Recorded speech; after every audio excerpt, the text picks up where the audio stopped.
केडियानोमिक्स के फाउंडर और सीईओ सुशील केडिया साहब हमारे साथ कार्यक्रम में शामिल हो चुके हैं और जाने जाते हैं अपनी बोल्ड और बहुत ही बड़े टारगेट्स वाली कॉल्स और डायरेक्शन के लिए। सुशील जी, गुड मॉर्निंग, स्वागत है आपका। जिस तरह से मार्केट में माहौल बना हुआ है, 25,000 के आसपास निफ्टी है, डाउ नैस्डैक भी काफ़ी गर्म हो रहे हैं, क्या कुछ बड़े और बोल्ड कॉल आज भी हैं आपके पास? शुरुआत कहाँ से, अमेरिका से करें या भारत से? कि जहां से मर्जी वहां से कर सकते हैं। चलो सर, अमेरिका चलते हैं। बताएं सर, क्या लग रहा है अमेरिकी बाजारों का हाल? डाउ नैस्डैक क्या छप्पर फाड़ के बढ़ेंगे या पाताल लोक में जाएंगे? तो ऐसा है ना अनिल जी, ये bold and beautiful and big जो कुछ है बाजार है, हम तो कुछ भी नहीं है। जो बोल्डनेस है वो बाजार की है, और जो अपने आप को कुछ भी नहीं मानेगा उसको बाजार की बोल्डनेस के साथ कोई प्रॉब्लम नहीं होगी। जिनका अपना अहंकार बीच में आ जाता है ना, उनको दिक्कत होती है, कैसे एक साथ में बोल दिया कि ये 21,000 तोड़ देगा। तो हम उस पर भी आएंगे। अभी पहले तो नैस्डैक मेरे को लगता है, मतलब चार्ट से हमें प्रतीत होता है कि संभव है नैस्डैक 30% से ज्यादा गिर जाए। कॉल अभी नहीं आ गया, अभी अगले 5 मिनट में नहीं शॉर्ट करना है, सेटअप तैयार हो रहा है और कभी भी वो ट्रिगर आ सकता है। और हो सकता है S&P 24-25% गिर जाए। अब कोई बोले कि वो ट्रंप को तो टैरिफ लगाने के लिए रोक दिया सुप्रीम कोर्ट ने, तो गाना बॉलीवुड का जो था ना, जिगर मां बड़ी आग है, पड़ोसी के चूल्हे से थोड़ी आग ले ले, पड़ोसी के चूल्हे में आग जल रही हो तब तक तो ठीक है, पड़ोसी के घर में आग लग जाए ना तो आग चारों तरफ फैल सकती है। संसार के सबसे पावरफुल राजनीतिज्ञ पर संसार की सबसे पावरफुल कोर्ट्स ने अगर संघर्ष कर दिया है, वर्ल्ड के सबसे पावरफुल देश अमेरिका के अंदर अगर उच्चतम स्तर पर यह संघर्ष है, तो there is much more to this than meets the eye. पिछली बार ट्रंप 1 में जो चाइना के साथ फोकस्ड टैरिफ वॉर हुए थे, और शायद उसके बाद जो घटनाएं घटी, मैं ये नहीं कह रहा हूं उसी के बाद हुई है, इस संसार में बहुत सारी चीजें ऐसी हैं जो हम कभी समझ नहीं पाएंगे। कैसे अचानक से कोविड हो गया, कैसे वर्ल्ड हेल्थ ऑर्गेनाइजेशन पे ट्रंप ने नाराजगी जाहिर की, और कैसे ट्रंप को चुनाव के समय भी व्हाइट हाउस के बाहर बंदूकें निकल गई थी। तो अब अगर ये जो माहौल बन रहा है कि इस बार 4 साल तक पूरी तैयारी करके आए हैं ट्रंप साहब, कि चाइना के साथ जो होने वाला खेल है इसलिए पूरे वर्ल्ड वाइड हो रहा है, तो मैं इसमें बहुत ज्यादा टिप्पणी कर नहीं सकता, क्योंकि जो चीजें मेरे पे ग्रेड से ऊपर है, जब तक भी जो मेरा कॉर्पोरेट लाइफ था उसमें मैंने यही सीखा, अपने बॉसेस के बारे में ज्यादा बातें नहीं करनी चाहिए। तो हम बाजार के भाव पे फोकस करेंगे, खुश नहीं होना चाहिए इन खबरों पे। ये खबरें नहीं बता रही कि कोई यहां से लंबी सस्टेन बन जाएगी। देखिए, सबसे ज्यादा आपकी बात सुन के ना जो इससे एग्री किया वो नेहा जी ने किया है। बोले बिल्कुल सही, एकदम सुशील जी सही कह रहे हैं।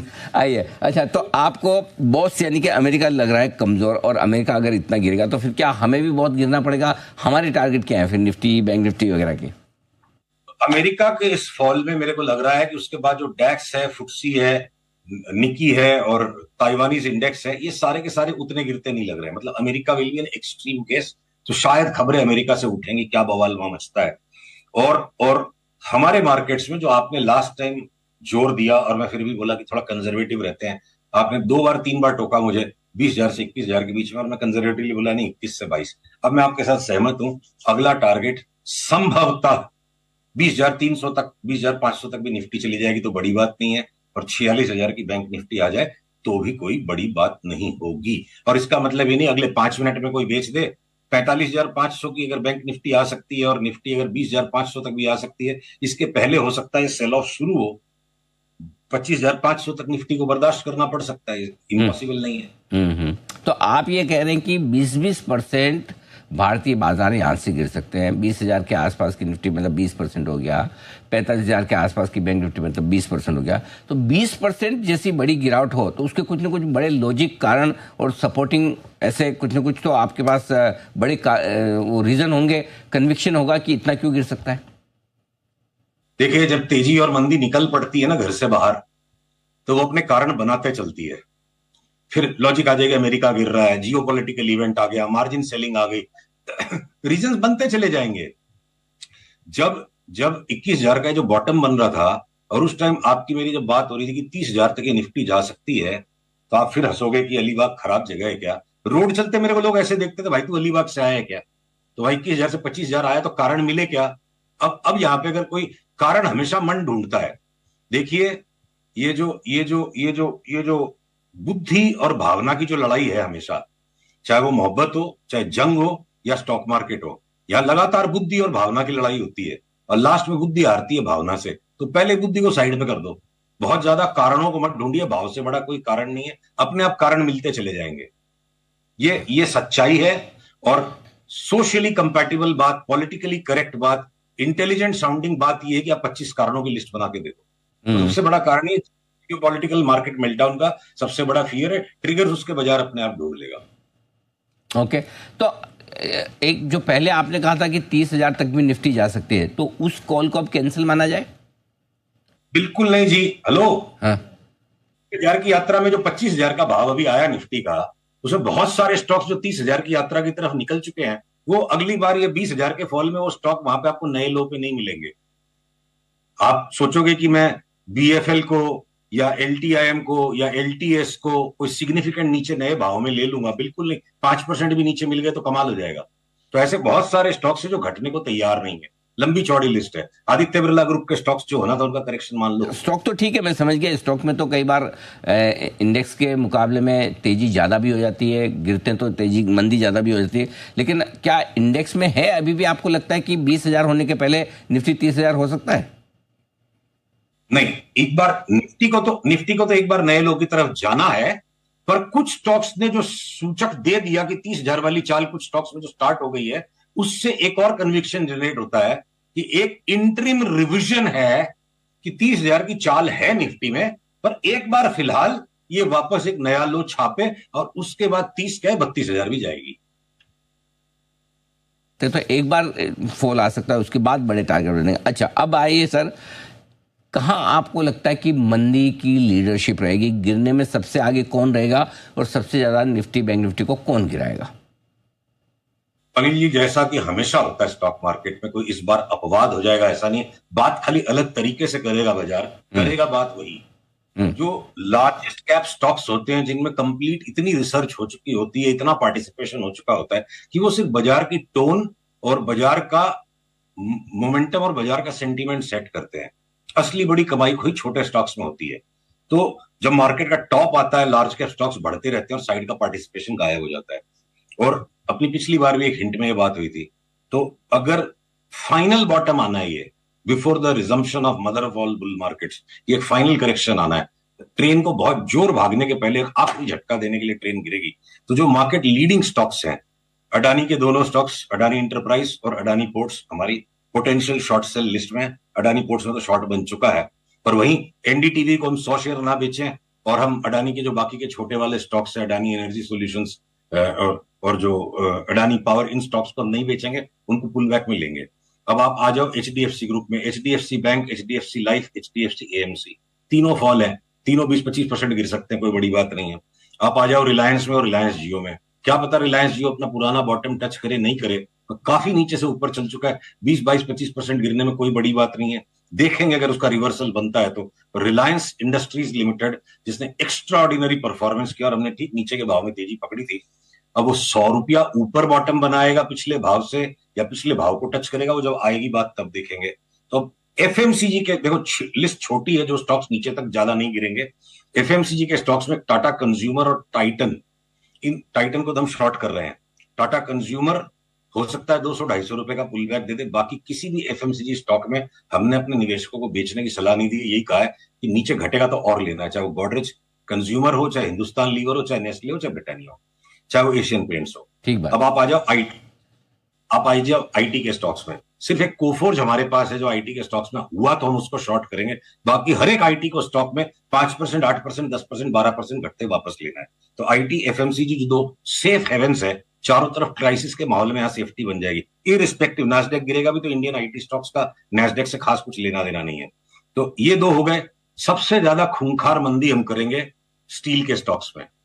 टाटा स्टील अगर कोई 100 रुपए का भाव हो जाएगा तो मुझे आश्चर्य नहीं होगा। 100 रुपए की भविष्यवाणी नहीं है, मेंटली हम ओपन है कि स्टील में एक बार लोहा पिघल जाए, तो चाहे वो फिर हिंडाल्को हो, चाहे वो नाल्को हो, नॉन फेरस मेटल्स में भी 25-30% निकल जाए, जिंदल के स्टॉक सब 30-30% निकल जाए, तो मेटल्स धुलाई हो जाए। ऑटो के स्टॉक्स में मैं टू व्हीलर के स्टॉक्स को 100 शेयर बेचने नहीं है। 10% कोई नीचे घट गया तो लेने की लॉटरी है, वापस लेंगे तो ऑटो हम लेंगे, और टायर के स्टॉक्स बेच दो।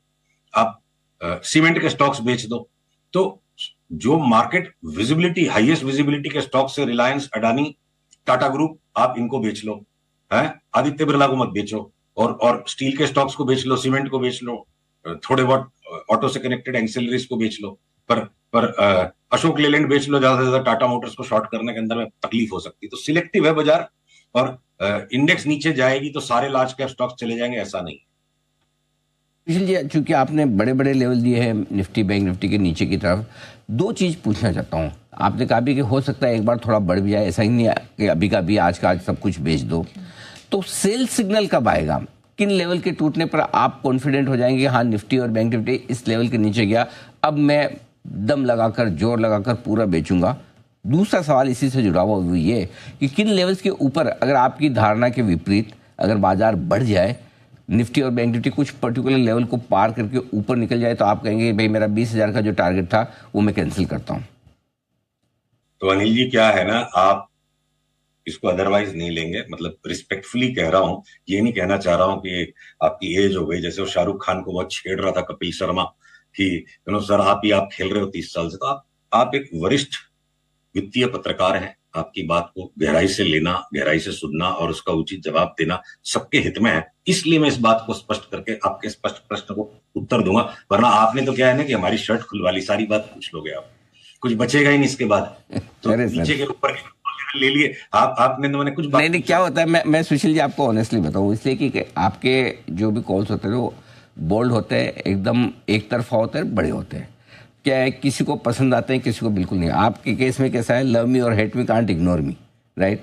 सो कई बार लोग होता है कि अरे आपकी इस पे ये बोल के गए, आपने पूछा नहीं, अगर ये हो गया तो वो हो गया। तो मैंने कहा ठीक है, मैं आपके भी आप पे पूछ लेता हूँ कि भाई मार्केट है, ऊपर भी जा सकता है, नीचे भी जा सकता है, कॉल सही भी हो सकता है, गलत भी हो सकता है, राइट? सो अपने सेफ्टी है कि आप भी सेफ है और मेरी तरफ से भी सवाल आ गया तो दर्शकों को भी पता है कि हाँ भाई इसके ऊपर चला जाए तो आप समझ लेना कि भाई 20,000 नहीं आ रहा, या इसके नीचे टूटे तो आपको समझ लेना कि जोर से गिर रहा है। बताइए सर।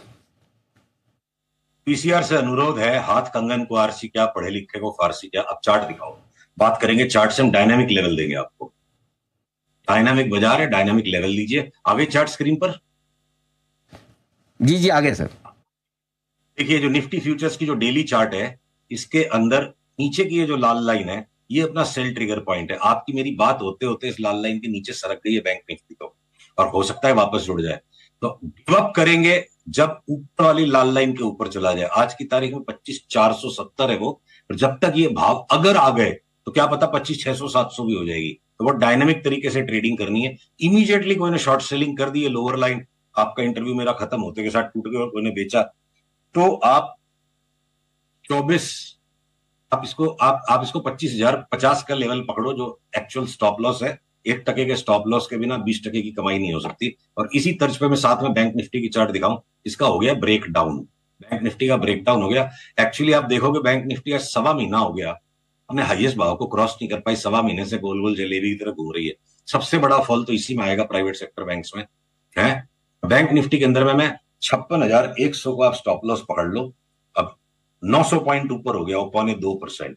आपके साथ सप्ताह में एक बार बात होती है, हर वीक सेम लेवल्स डिस्कस नहीं हो पाते हैं, तो इसलिए मेरे को मोटा स्टॉप लॉस रखना पड़ेगा। जब मैं 25% बैंक निफ्टी गिरने की बात कर रहा हूं, 50 से भी ज्यादा, तो थोड़ा 2% का स्टॉप लॉस आप मुझे अलाउ करो।